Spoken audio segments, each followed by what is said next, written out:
Did you know that the UK is home to one of the world's most generous schemes for individuals looking to invest in early stage and growth businesses?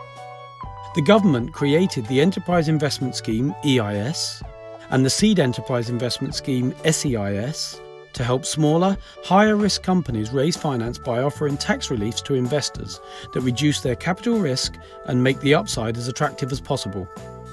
Some of the key benefits include income tax relief of up to 50% on your initial investment, exemption from capital gains tax on any gains from selling your shares, further income tax relief at the top rate of income tax for any losses made on the disposal of shares, and unlimited deferral of capital gains.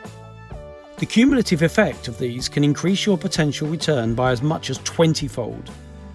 What does that all mean in real money? Let's go through some examples, starting with the Seed Enterprise Investment Scheme. To qualify, the company must be unquoted, have 25 or fewer employees, and assets of up to a maximum of $200,000 at the point of investment. Let's assume you're a 45% taxpayer investing £50,000 in an SEIS company.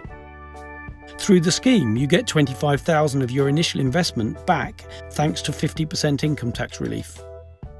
If the company does well and you sell your shares after it doubles in value, that's a £50,000 net profit as you pay zero capital gains tax under the scheme. That's a tax-free gain of £75,000, a return of 150%.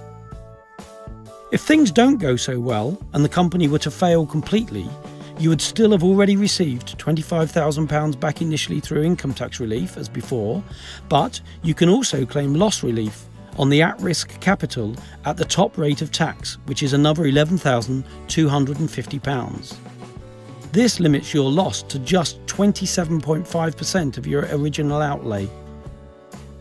You can invest up to £100,000 in an SEIS company each tax year, and the maximum cumulative investment in one company is £150,000 over a 3-year period. The Enterprise Investment Scheme is open to larger businesses, with up to 249 employees and £15 million of gross assets. So, while still generous, the reliefs available reflect the lower risk posed by these more established companies. Let's assume once again that you're a 45% taxpayer investing £50,000, this time in an EIS company.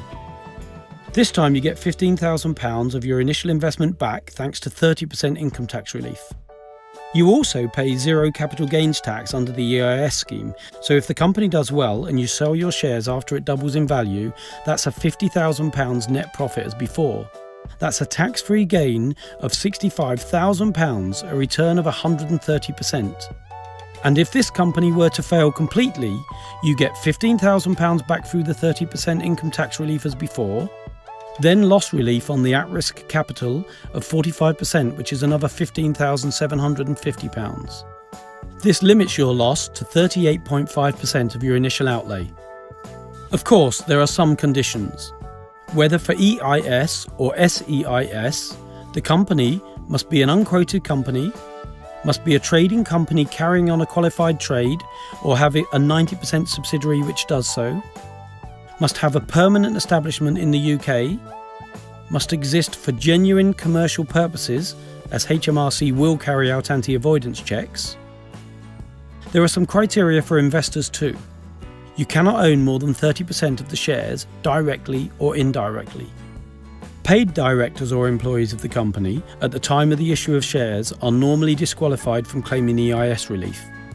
The government has a wealth of information available on both schemes online, so for full terms and conditions, simply search for EIS and/or SEIS plus Gov UK.